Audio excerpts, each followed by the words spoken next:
Senate Committee of Inquiry for Organized Crime, established in 1950, also investigated Meyer Lansky. The gangster took advantage of the Fifth Amendment to avoid being indicted. Despite having resorted to this legal strategy, he was seriously affected.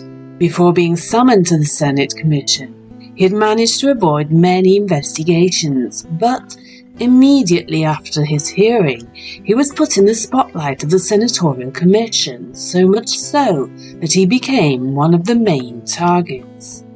Many of his illegal casinos throughout Florida and all the country were shut down.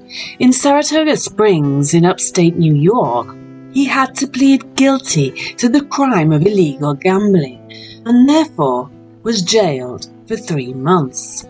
In the 1960s, Meyer Lansky, who in the meantime had begun to invest illicit funds in the hotel business, became involved in drug dealing, extortion, pornography, prostitution, and on a very large scale.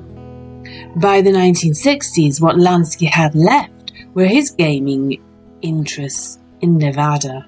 He had invested in Ben Siegel's Flamingo Hotel Casino, but had never been actively involved in the management and had visited Las Vegas very rarely. In fact, his last visit dated back to 1956. Meyer, who possessed the knowledge and skills, became an expert manager of illegal gambling halls in Texas, Florida, and in New York.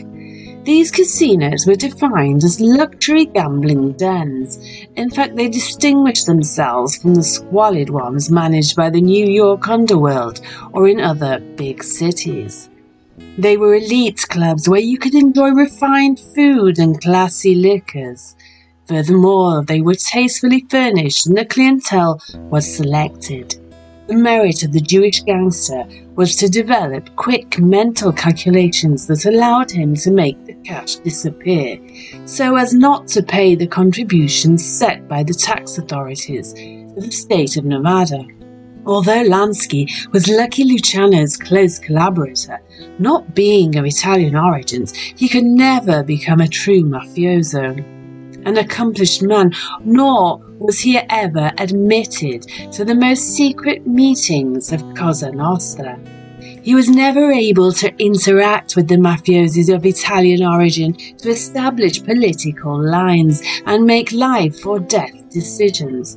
In short, he received orders and never gave them. Lansky had a high level of credit in the criminal world, as he was capable of making large amounts of money thanks to his organization of trafficking activities related to both legal and illegal gambling. In 1970, to escape federal tax evasion charges, taking advantage of his Jewish origin, Lansky fled to Israel.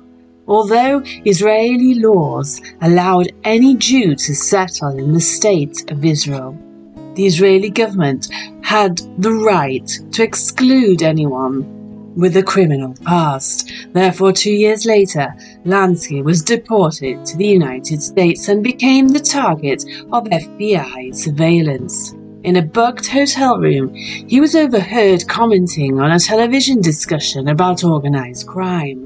The FBI report noted that when the television commentator reported that organized crime was second in size to the government, Lansky pointed out to his wife that organized crime was bigger than U.S. Steel, or the multinational corporation that produces the majority of United States steel.